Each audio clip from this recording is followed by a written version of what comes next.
Hello, welcome to the Fifth Star. I'm Jamie. And I'm Albert. And this is a podcast where we are trying to find our next 5-star rated movie. And when we find a 5-star rated movie, this podcast will be turned into marmalade. Yummy. So on this episode, we are reviewing Paddington 2. Not number 3, the one that just came out, but the older one. And Paddington 2 is about Paddington continuing his adventures in London. And we both wrote down what we rated the movie secretly, and then we are going to guess what we think each other gave it. Yes. Jamie, I think you gave Paddington 2 a 4.0. 4.0 question mark. You gave it a 3.5. Okay, 3.5. I was between a 3 and a 3.5 again. Okay. We are going to reveal our scores after we give our initial thoughts. So what did you think of Paddington 2? And can you explain for everyone why we are reviewing Paddington 2 and not 3? I don't know. We had watched at some point, separately, The Unbearable Weight of Massive Talent. Oh, right. Yeah, okay. with Nicolas Cage. That's why we're doing it? And then they kept talking about how great Paddington 2 is. Basically, I've only ever heard good things about Paddington 2. Yeah. And so I was like, okay, this could actually be a 5-star movie. And that is the goal of our show. Yeah, that we were trying to find one. And if you look at the ratings, they're pretty high. So now, you had seen Paddington 1 and I had already watched right? Paddington 1. But you hadn't seen Paddington 2 until just now. Yep. I hadn't seen either. So you watched them both. I watched both of them this weekend. So that'll inform partly how I think about this. Okay. Neither of us seen 3. So I thought it was very smart. I thought it was structured really well. I liked all the setups and payoffs. It kind of felt like each thing at the beginning was a little arbitrary or silly.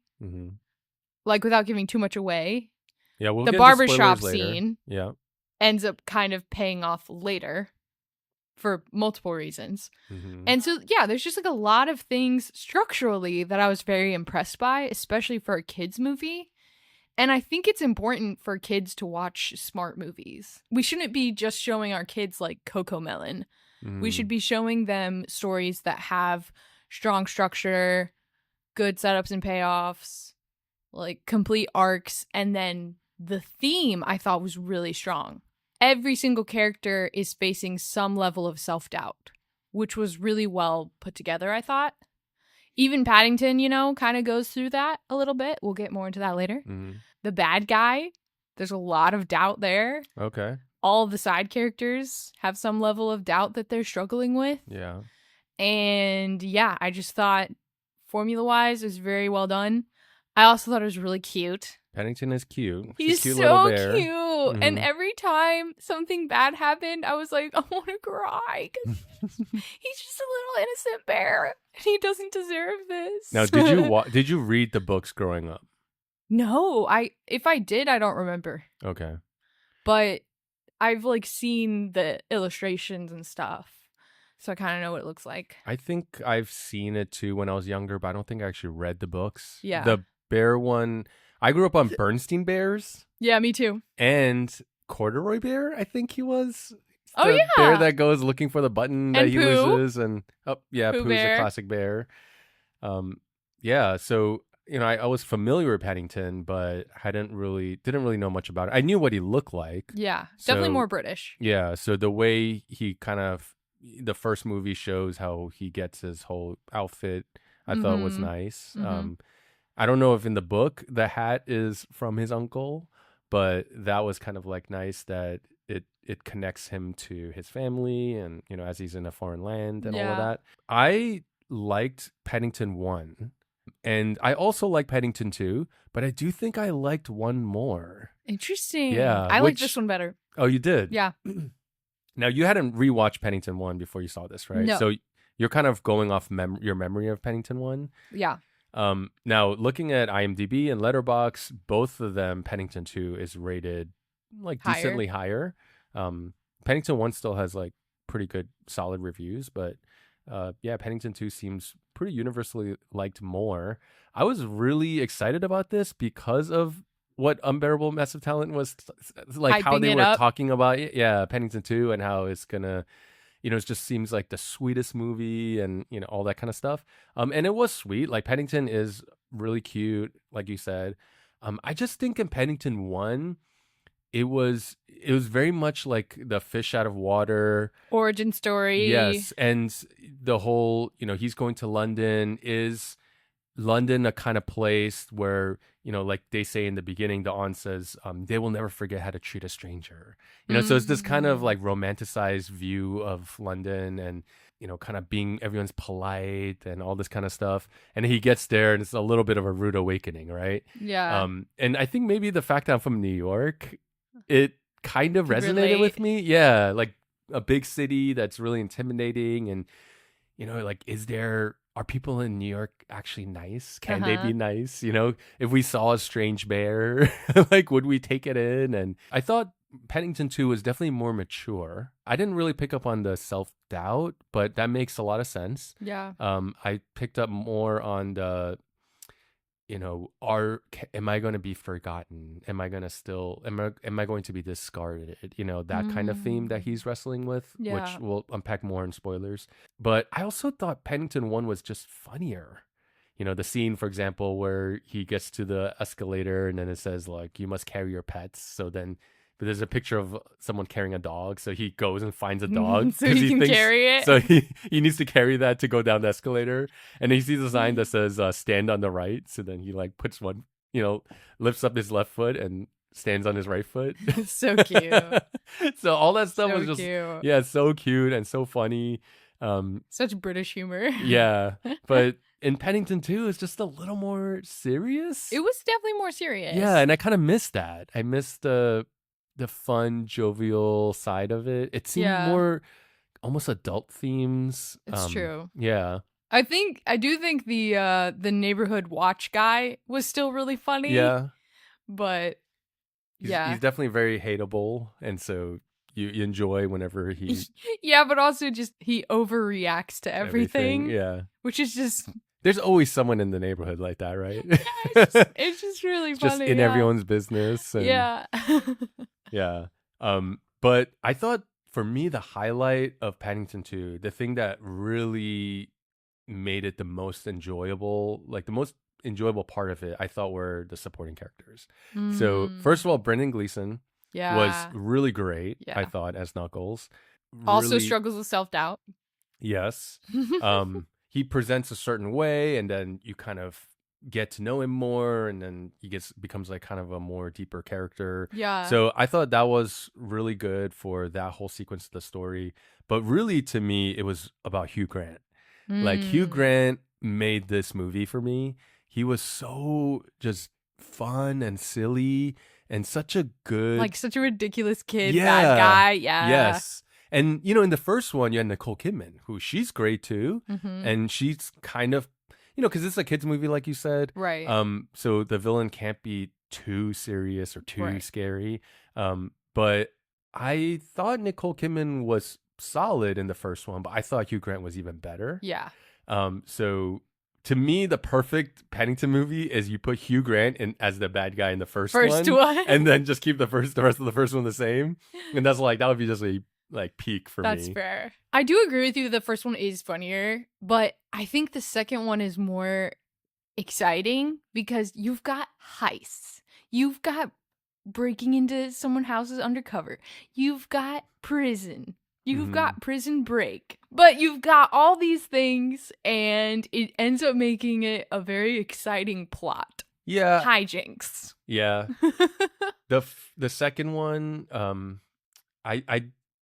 there was one sequence that I thought was so well done.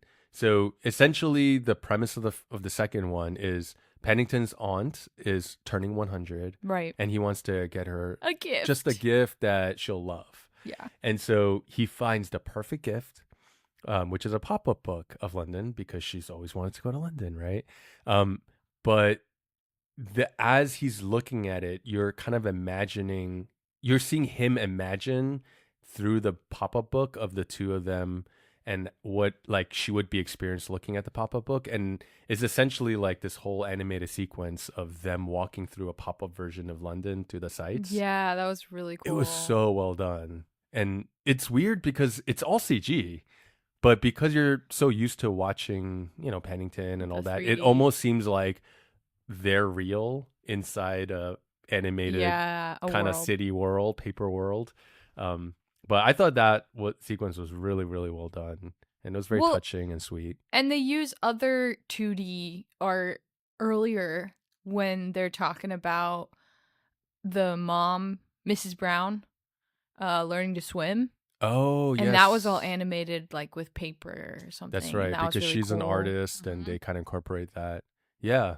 Yeah. So they kind of did some creative things, I think, more than the first one. Okay, what did you think about the CG of Paddington in 1 versus 2? Oh, well, it's been a while since you saw the first one, right? To remember. What did you think of the CG of Paddington in Paddington 2? Did you think it was good? I thought it was still a little cartoony for sure. I mean, I guess there's some grace there because it's a kids movie. I'm not like looking for realism because I think if they tried to make Paddington look more real, kids would be scared. So, okay, maybe. I wonder if that was an intentional choice then, because for me, watching the two back to back, even though the movies are a few years apart, I thought that the CG of Paddington in number 1 was noticeably better. It was more realistic, I thought. And then that's weird. Yeah, and then in number 2, he just seemed very, very CG. And I don't know if it was because in the first one, he's not doing as much action and all that kind of stuff. There's a lot more action. Yeah, he's kind of like walking around and talking to people and stuff, mainly in the first one. But in number 2, yeah, he has all these different kind of adventure, shenanigans he kind of falls into. And, so maybe because of that, they had to just do a lot more heavy animation, but it just or weird movements that a bear wouldn't actually make. But even like his facial expressions and his fur and all of the things, I just thought the CG kind of wasn't nearly as convincing. That's interesting. Yeah, even though it was newer. Yeah. So it was almost like too clean or too polished. Maybe they were too fast with production. I don't know. Yeah, but it was the same director for both. It turns out. But yeah, so I also think Sally Hawkins was better in the second one than in the first one. Yeah. Like she got to do more, I think, in this. And so she was really good. So I think I liked kind of a lot of the other supporting characters in the second one. But for Paddington himself, his storyline and what he's going through, the first one I enjoyed more, even though in the second one it kind of takes it deeper. Yeah. It's just I kind of lost the fun element of Paddington. That's fair. Yeah. So you want to reveal our scores? Okay. Well, you guessed that I would give it a 3.5, and you were right. I did give it a 3.5. You guessed I would give it a 4, and you were right. Yeah, we both got it right. Wow, why were you so confident? Did you see it? Did you look? No, I didn't. No, I didn't. You know what it was? You were so confident. It was the fact that, Paddington is cute, and you're going to always give cute points. I'm always going to give cute points. Yeah. Yeah, you're right. So, actually, my husband knew I was going to give it a 4 immediately. Really? As well. Yeah. Before you even started watching the movie? Pretty much. Well, okay, now it's like you gave it a 4, right? I was like, yeah. Now the question is, what would you give the first one? The first one I gave 3.5. Okay, so you did like the second one more. I think like I had more expectations maybe with the first one. I don't remember why I gave it 3.5. I didn't really like Nicole Kidman as the bad guy. And I think that was the main problem I had was the villain arc wasn't great. Like I was more interested in the fish out of water story than I cared about the villain story. Yes. It felt kind of disjointed, I remember. This one though, I felt like it was a bit more cohesive in that his goal is very simple. He's just trying to get a pop-up book for his aunt for her birthday. And instead, he gets framed for thievery and thrown into prison. Okay, we're getting to spoilers now, right? Full on spoiler alert. So he's in prison now wrongfully so. Mm-hmm. And oh my gosh, it broke my heart when he's like, Mrs. Brown always reads a bedtime story to me. There's no bedtime stories here. And then you just see his little face like, oh. Were you just seeing your dog in Paddington's face? Yeah. And then Shout out to Benro. I did think like it was so funny when he died. He accidentally dyes all the prison uniforms pink. It's like, it's only one red sock. How bad could it be? And then we all everyone's been there. Yeah. pink. And like it was so cute because it suddenly made the prison very whimsical. Mm-hmm. And that whole bit was totally like Wes Anderson Grand Budapest Hotel. So I was gonna say, with the prison break, even the way it was shot, It was very Wes it Anderson. was so Fantastic Mr. Fox. Yeah. I thought it was really almost like a carbon copy. with like the cutout of the underground tunnel. Yeah. As they're going through it. Yeah. I really loved that. I loved that each, kind of going back to the theme of self-doubt, I loved that was basically the midpoint, was him thinking that the Browns had abandoned him Mm-hmm. and that the Browns didn't actually love him like he thought. And that was kind of where the doubt started to come in for him. That's when it all came together for me, that every character is kind of struggling with that. Because Hugh Grant's whole goal is to, relive his glory days as like this great actor, and not be inhibited by others. Yeah, because now he's just relegated to doing dog food commercials. Yeah, and he's like lost who he is. Where so he has eats this like the dog self-doubt. food and then it says not to be consumed by humans. Yeah. That's funny. And he like he clearly is struggling with a lot of his own self-doubt, but his way of getting himself back is clearly a bad way. Mm-hmm. And so he takes a very selfish route of disguising himself as all these different characters. And he almost has this sort of schizophrenic relationship with all of his costumes. I thought those scenes with him and the mannequins were probably the best scenes in the whole movie. But they were so good. Aren't they so interesting in terms of like him grappling with his identity? Yeah. He's hiding his insecurities under the masks and costumes of other personas. Yeah. And then even the other brown kids, they're all having like problems with identity and doubting who they are, like J-Dog. And then the dad's going through an existential crisis. So it's like, that's true. Each one of them are carrying this theme of the movie that I thought played out really well overall.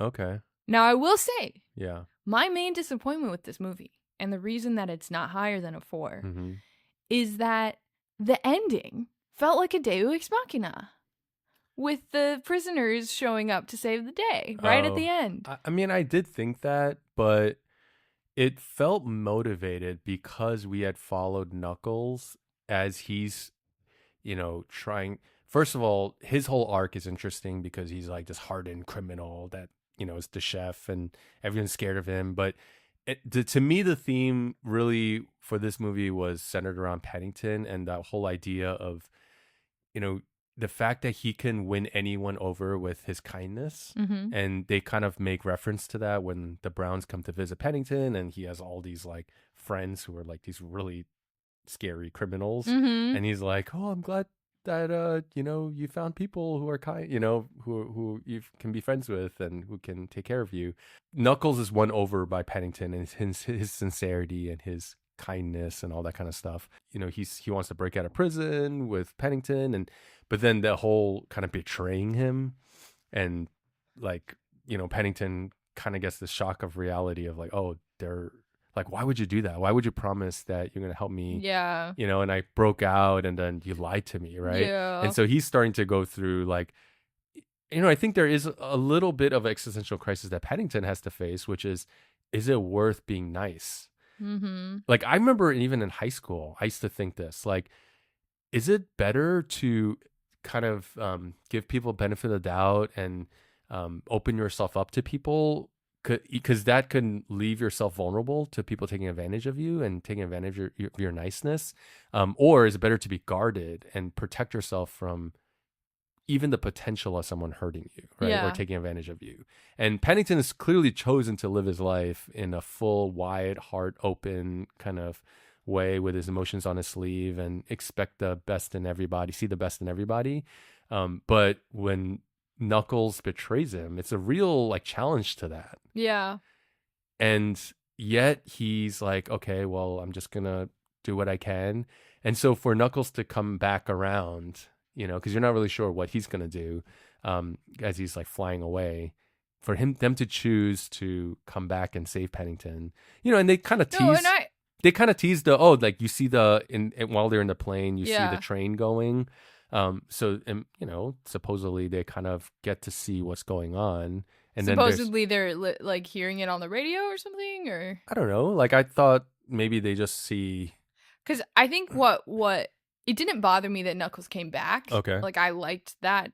Because that was still a choice that he made. Yeah, right? and I think that's good. But what was weird is it felt like so sudden because there's a moment between Mrs. Brown and Paddington where they're kind of just looking at each other like, is this the end? Is this the end? Yeah. Like, are we saying goodbye here? And I did really like that because it mirrored the beginning, the opening image of the ant saving him from the water in the river, which was cool because we're getting that, I don't know, him it's like needing a mother to be saved figure, from a mother figure in both ends of the movie. But then all of a sudden the prisoners show up and we like didn't know that they knew where they were and we didn't know how they got there. Well, they landed the plane, but like how did they know that Paddington was at the bottom of the lake? You know, there were like a lot of things that it just felt too quick. And I almost wish we had gotten a little bit more of a setup for that payoff to really pay off. I guess when they were in the plane and you could see the train that Paddington's on and below them, I guess to me it was enough of a cue that, like they're going to come and help. The train. Yeah. I wish they had cut back to him then, at least one more time. But then you lose the impact of, you think Paddington's about to die, and then suddenly they show up to say, you know, like if they come back to them as they're following what's going on, then it's even more obvious that they're going to jump in and help. Yeah, that's true. Because then they're choosing to actually follow him. It's true. Yeah. I mean, I get what you're saying.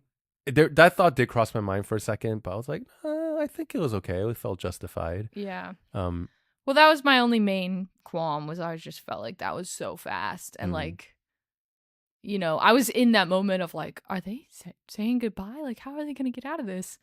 And then all of a sudden the prisoners show up and immediately, what I was afraid of. It cut, and then there's Brendan Gleeson right there. Yeah. I was like, how? What I was afraid of was, is Sally Hawkins going to blow air to Paddington's mouth to mouth? And I was like, this is a kid's movie. You can't go, because your face is water. like right now. Yeah. Oh, gosh. Oh. I want to erase those images in my... Oh, it's like, what's up with her and scenes in the water, underwater? Oh my god. Okay, sorry. Yeah. This is a kids movie. Anyway, that was my main frustration. I also felt like they dealt with Hugh Grant in an interesting way where it was like the climax was very push and pull, where it's like, oh, the good guys are winning. Oh, the bad guys are winning. Oh, the good guys are winning. And then suddenly the good guys win and Paddington wasn't there to be part of that win. And that was a little bit frustrating. So I think that's maybe the thing that made me not like number 2 as much as 1. Is number 1 felt very much like this is Paddington's movie through and through. Yeah. But number 2 felt like he's kind of almost a B storyline. Because once he goes to jail, for a long part of it, whenever it cuts to him, he's just kind of there.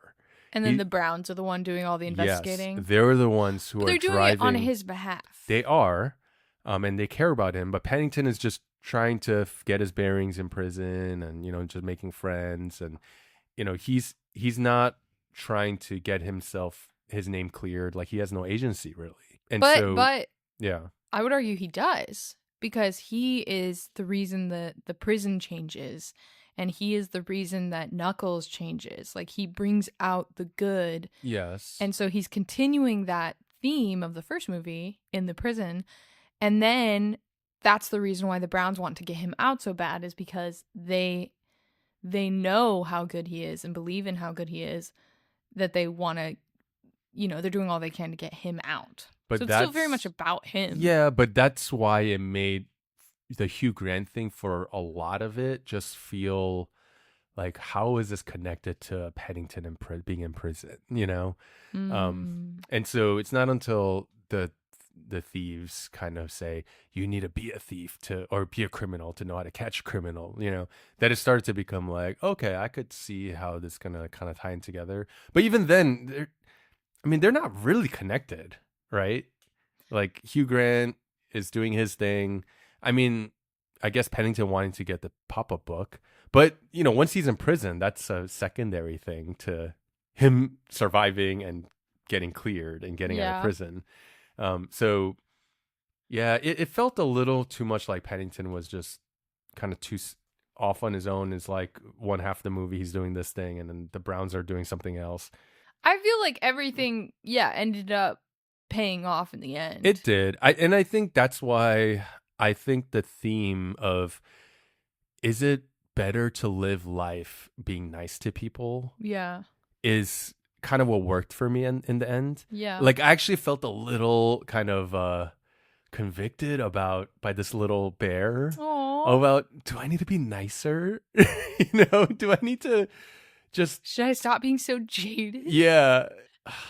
But being a New Yorker, growing up in New York my whole life, is just so hard. Wow, you're like Knuckles. Yeah, like when a stranger comes up, it's just like, what are you trying to get? What do you want from me? You're trying to calm me, You're like, trying to stab me in the back? Yeah, what's your angle? Exactly. That's the same thing I thought. Right before Knuckles said it, he's like, oh, you can go first. It's like, why? Because you're not stabbing me in the back. It's like, yeah, I understand. That's how I think too. Never let someone, walk in front of someone. Yeah. Well, when we were talking about setups and payoffs, I thought it was just really clever how the beginning of the movie set up a lot of things for the payoffs. Mm-hmm. So there are tiny little details, for example, like when he starts doing the window washing, and then he's like setting up his neighbors by accident. That was kind of cute. But then that pays off with the whole train thing, because he's got his little ladder. Yeah, that's true. Using his ladder to solve a problem. And then it also helps him, I thought, climb when they're doing the prison break. Like, he's just really good at climbing.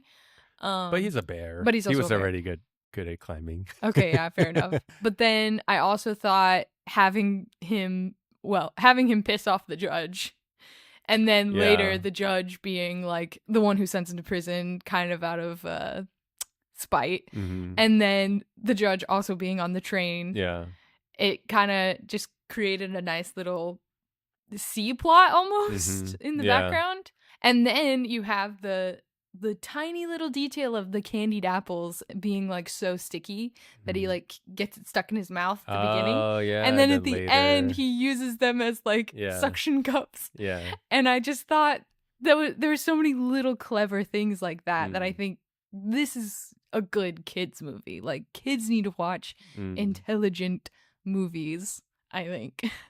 I wonder how many kids can track all these payoffs, setups, and payoffs. I think they can. They have good memories. Even I didn't pick up on a lot of the setups and payoffs. Oh, really? Yeah. You didn't notice how sticky they were at the beginning? No.